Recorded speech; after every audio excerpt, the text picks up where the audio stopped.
Hola, ¿qué tal? ¿Cómo estáis? ¿Cómo va todo? Bienvenidos a mi canal de YouTube de nuevo. Aquí ya que es manga corta, pasando ya calor. Estamos a principios de abril y está haciendo muy buen tiempo, así que nada, estamos en manguitas de polo. Pronto a ver si volvemos otra vez a grabar los vídeos de la terraza, a ver si con el buen tiempo pues, nos animamos a bajar y grabarlos.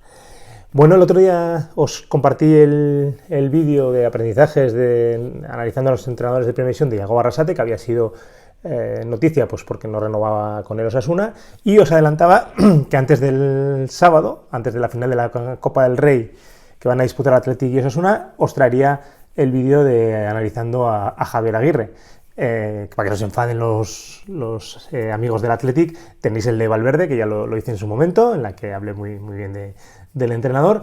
Y hoy, bueno, vengo a hablar de Javier Aguirre, que como os dije, los que habéis seguido un poco la trayectoria de los vídeos, y voy a hacer un poco un orden de la clasificación de la liga, pero al final, bueno, pues por diferentes circunstancias me he saltado con el tema de Yagoba, que ha anunciado que no sigue, y ahora con Javier Aguirre, pues por el tema de la final de la Copa del Rey, que se disputa mañana, y que, bueno, pues así ya tenemos el análisis de los dos entrenadores en cuanto a gestión de equipos. Y nada, pues eso, venimos con el análisis del Vasco Aguirre, el Vasco, como se le denomina, por sus orígenes, y ahora hablaremos un poco de él.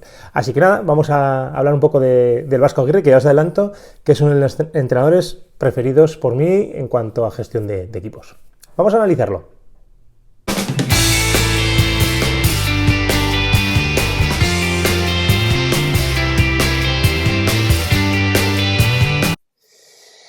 Bueno, pues vamos a analizar a Javier Aguirre, que mañana disputa su segunda final de Copa del Rey. La primera la disputó con el Osasuna, que la perdió, y bueno, pues mañana tiene la oportunidad de resarcirse contra un equipo que viene en muy buen momento, que creo que es el Athletic Bilbao. Es verdad que el Athletic, pues con mucha presión por las últimas finales disputadas que no ha conseguido ganar, todas las finales en las que ha estado presente en los últimos años, pero que no ha conseguido ese ansiado trofeo.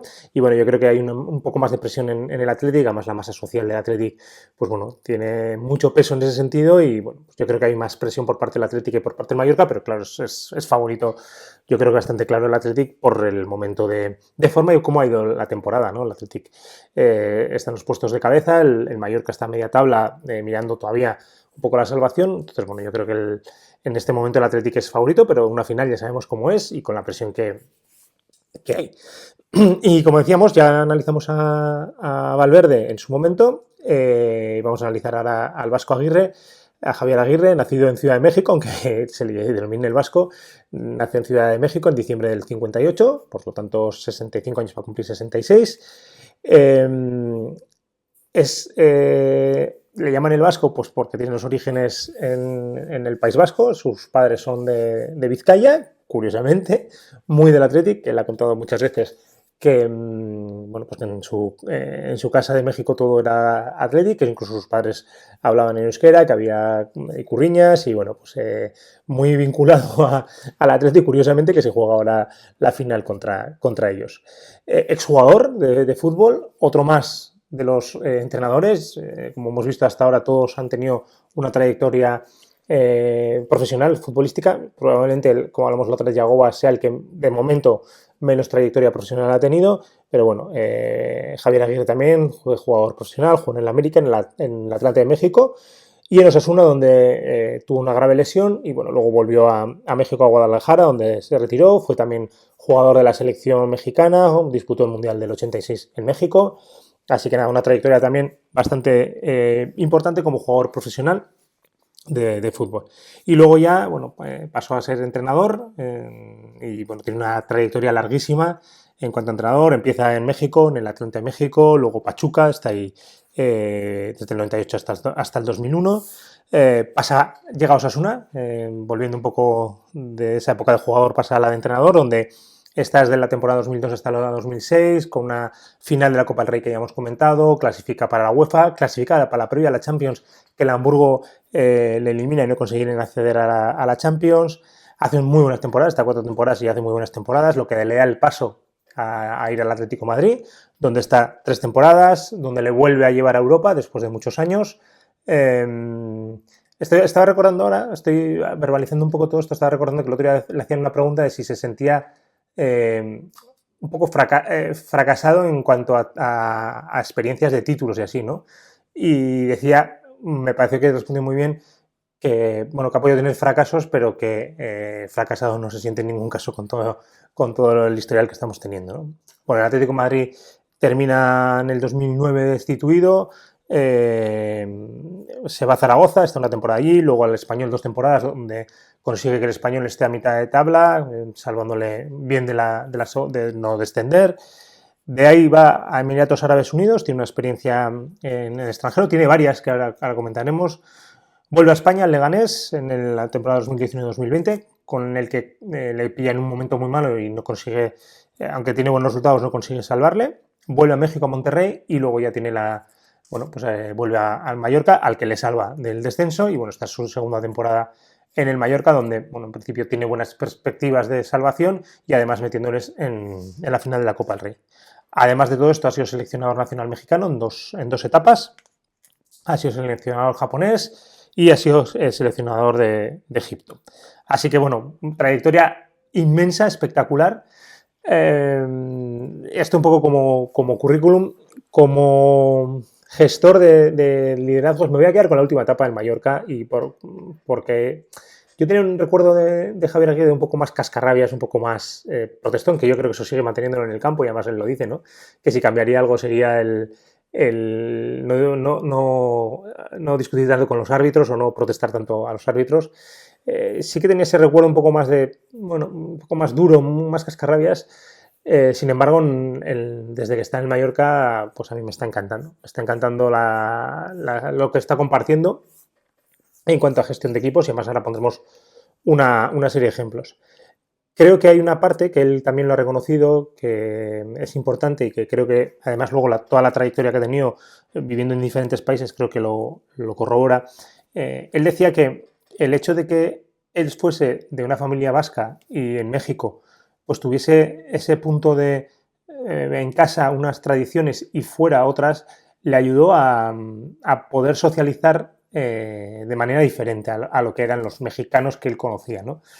Entonces, aquí vemos otra vez un poco cómo los orígenes pues tienen su peso, ¿no? Hemos hablado de Ancelotti, hemos hablado de Imanol, hemos hablado de Valverde, diferentes orígenes que hemos hablado, cómo al final se posiciona, ¿no? Pellegrini también, hablamos de Manuel Pellegrini también, de sus orígenes de una familia acomodada. Bueno, hay diferentes cuestiones que al final vemos que impactan en el día a día, ¿no? O en la trayectoria, ¿no? Y en este caso, en el caso de Javier Aguirre, pues lo vemos en el hecho de que esos orígenes de su familia, pues luego lo han impactado para poder socializar mejor. Dicho esto, bueno, pues con toda la trayectoria que ha tenido, creo que ha sido un entrenador que ha conseguido sacar mucho rédito a los equipos que ha tenido. Es verdad que muchas veces ha sido un entrenador salvavidas, no en la parte de Osasuna Atlético de Madrid, pero luego sí cuando le han llamado del Español o cuando le han llamado del Leganés o en este caso del Mallorca también.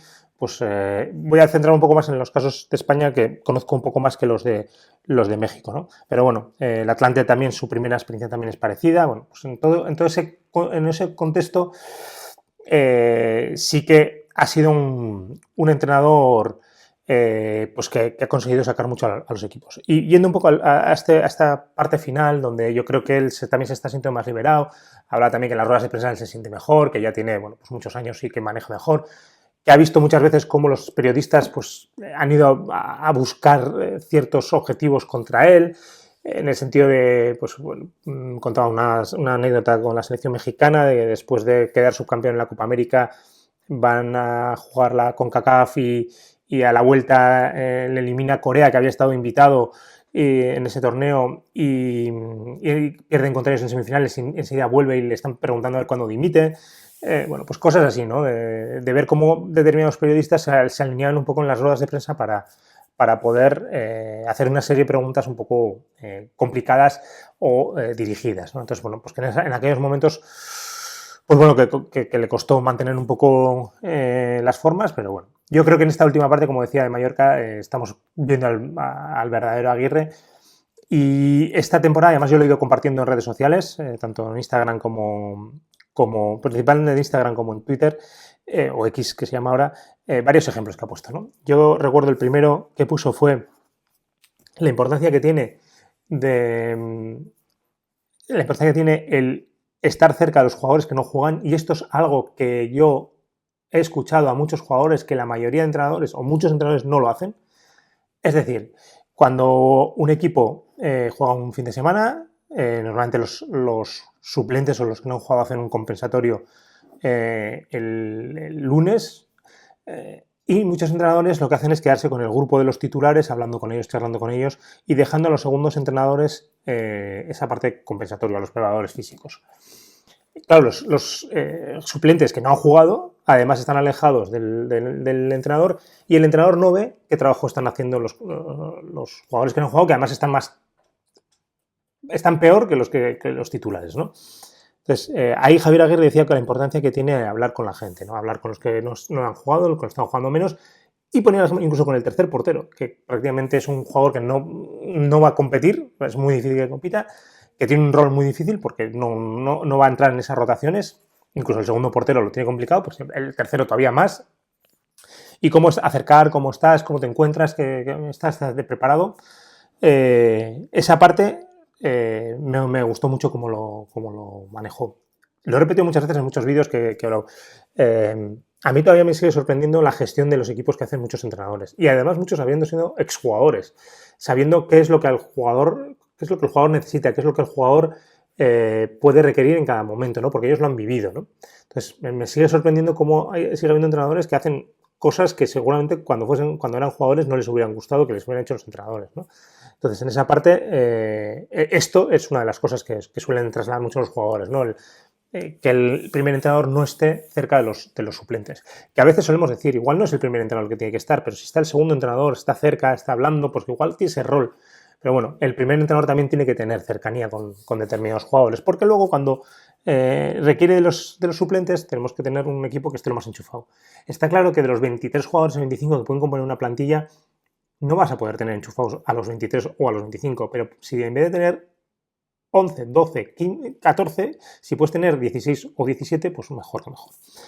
Yo también he oído que muchos entrenadores dicen, no, mira, esto es un fútbol profesional, ellos se tienen que adaptar, yo decido y ya está, ¿no? Bueno, pues sí, es una manera de liderar. ¿Es la mejor? Yo creo que no. No creo que es la mejor manera de liderar el decir, yo aquí tomo las decisiones y tú como jugador profesional te tienes que adaptar. Pues porque las personas no funcionamos generalmente de esa manera bien. Pero bueno, es una forma de funcionar y a algunos también les funciona. Segundo ejemplo que puso. Un delantero que no está jugando, que viene y no está jugando, no me acuerdo exactamente el delantero que era en el ejemplo, pero no está jugando y bueno, le dijo que no está jugando porque no estaba dando el nivel, no estaba preparado para competir. Y aquí el otro día dijo una frase que no sé si me voy a acordar, cuentas claras, relaciones largas o algo así era, ¿no? Si hablamos claramente vamos a tener relaciones largas. Entonces, estas otras cosas que muchas veces los entrenadores no lo hacen y es hablar claramente. En este momento tu rol es tercer delantero. ¿Por qué? Pues porque prefiero a otros que están jugando, porque el que está delante de ti lo está haciendo muy bien, porque tú no estás ahora mismo, creo yo, en condiciones de competir, porque estás para jugar 15, 20 minutos, por lo que sea, por la valoración que tenga el entrenador. Pero decírselo claramente al jugador es lo perfecto, porque el jugador entonces ya sabe cuál es la realidad. Le va a gustar más o menos, le puede enfadar más o menos, pero es que el enfado, si no, ya lo tiene. Y lo tiene de una manera peor todavía. Entonces, esa parte de decirle al jugador claramente, mira, no juegas pues porque no has llegado en forma física, porque el que está delante de ti lo está haciendo bien. Ahora bien, tú estate preparado porque yo voy a necesitarte en algún momento, no sé cuándo, no sé en qué momento, no sé cuántos minutos, pero tú estate preparado. Entrena bien, compite bien y entonces yo tendré opciones de poder ponerte en algún momento. Una de las cosas que también esto pasa un poco por la parte de los jugadores, que muchas veces cuando van a hablar con el entrenador, cuando no están jugando, van a hablar con el entrenador y la pregunta suele ser, ¿qué tengo que hacer para ser titular? ¿O qué tengo que hacer para... o qué quiero ser titular? ¿Qué puedo hacer? Y esa pregunta normalmente no está bien enfocada, porque al final el objetivo no es ser titular, sino el objetivo es, ¿qué estás viendo de mí? ¿Cómo me estás viendo? Porque igual estás entrenando muy bien, pero no vas a ser titular porque hay otro jugador que le gusta más. Entonces, ¿cómo me estás viendo? Una valoración general. Te estoy viendo bien en esto. ¿Qué puedo mejorar? ¿En qué crees que puedo mejorar? Y luego ya el entrenador decidirá. Si nosotros vamos exigiendo al jugador, al entrenador, perdón, qué tengo que hacer para jugar, el entrenador de principio puede ponerse en una posición de defensa. Y además no es una pregunta que tenga una respuesta clara, porque si te dice, no tienes que hacer nada, porque el que está jugando me gusta más que tú y listo. Entonces, cuidado con las preguntas que hacemos también como jugador al entrenador, porque lo que nos pueden devolver nos puede gustar menos. El otro día compartía un vídeo de mi amigo Juan Luis Bernat, el psicólogo del Levante, que era oro puro, que está en YouTube la entrevista, y hablaba de cómo el objetivo del jugador tiene que ser estar preparado para competir cuando le toque competir. Y eso es algo que a los jugadores les cuesta muchísimo entender, porque su objetivo es ser titulares, no estar preparados para competir. Y ese cambio de chip cuesta muchísimo. Pero bueno, ese es el segundo ejemplo. Y luego el tercer ejemplo, que justo viene al hilo de un poco de la Copa del Rey, que es el portero que va a jugar hoy titular, que fue héroe contra la Real, porque paró los penaltis. Paró un penalti dentro de los minutos reglamentarios, y luego en la tanda de penaltis creo que paró 3, Dominic Grave. Y comentaba Javier Aguirre que cuando él llegó este portero estaba fatal, no hablaba casi castellano, no se integraba, tenía problemas físicos, se infiltraba cuando se iba fuera con la selección. Bueno, Javier Aguirre comentó que han hecho un gran trabajo de todo tipo para que el portero pues, pudiera estar, ¿no? Porque era importante. Y en esa rueda de prensa que comentaba esto, decía, porque él es portero suplente en el Mallorca, y le decía que en el último partido contra Valencia iba a jugar para que ya pues, pudiera tener 3 minutos respecto a la final que viene este sábado, y que iba a pasar mucho tiempo sin jugar, ¿no? Entonces que iba a jugar. Pero a lo que voy es que en eso de decirle a Grave que iba a jugar, le dice al portero titular que no va a jugar. Y eso es importante, porque no solo es cuidar al portero suplente, decirle, mira, vas a jugar porque vas a tener minutos de cara a la final, porque en la final vas a jugar y tal, sino también decirle al portero titular, oye, mira, en esta ocasión he decidido que vaya a jugar Grave porque quiero que se prepare para la final. Esto para mí es súper importante. Entonces, poniendo 3 ejemplos que yo creo que sí esta temporada, los 3 ejemplos, no sé si alguno ha cogido un poco la temporada pasada, pero me parece que la comunicación que tiene con los jugadores, cómo les habla, cómo les cuenta las cosas que les dice, me parece que es el ejemplo del entrenador que yo creo que debería de ser la mayoría de entrenadores. Ya digo, hay otros entrenadores que les funciona otro tipo de liderazgo, ¿no? En el libro de Guardiola que me estoy leyendo, que cuando lo termine ya lo compartiré, hay una parte en la cual se habla de cómo Guardiola ha sido un entrenador que ha estado más alejado de los jugadores, ha intentado generar un muro, por decirlo de alguna manera, y ahora le ha tocado otro tipo de liderazgo. Desde la temporada pasada a la anterior, pues decidió que tenía que tener otro tipo de liderazgo porque no estaba consiguiendo con ese muro pasar. Esto viene al hilo de un vídeo que también grabé, Muro o Puente, cómo es tu liderazgo, de cómo decía que en un momento puede haber un muro de separación, pero yo consigo sacar el mejor rendimiento, pero en otro caso tiene que haber puente y también saco el mejor rendimiento. ¿Es mejor uno que otro? Pues depende del momento y de las situaciones. Tenemos ejemplos de que liderando de una determinada manera o de otra, pues han conseguido éxitos. El tema es ver en qué momento estamos y qué es lo que se necesita en cada momento, ¿no? Y cómo es el grupo y qué es lo que estamos generando.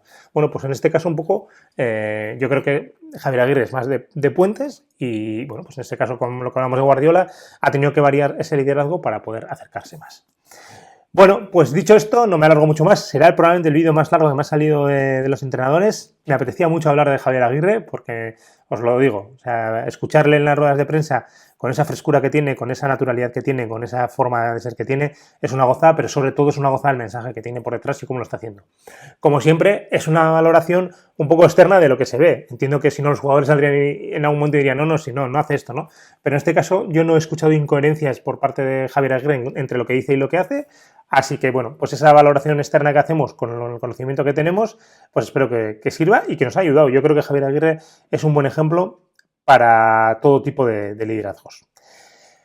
Pues mañana suerte al Athletic, suerte al Mallorca. Estamos más cerca del Athletic que del Mallorca, así que aunque aquí ya sabéis que hay una gran rivalidad San Sebastián-Bilbao, pero bueno, yo creo que Bilbao lo tenemos aquí al lado y tiene más sentido que gane el Athletic para nosotros que esto incluso para la Real le beneficia. Así que nada, seguimos. Espero que os haya gustado. Como siempre, como os digo, si os ha gustado, darle a me gusta, que ayuda mucho. Si os ha gustado, además, compartirlo, que está muy bien en redes. Y si no estáis suscritos, suscribiros, por favor. Ahí vamos poquito a poco avanzando. Nos está costando llegar a esos 500 suscriptores. Pero bueno, ahí seguimos disfrutando de hacer vídeos y seguimos. Pronto vendremos con otros vídeos. Hasta pronto. Chao.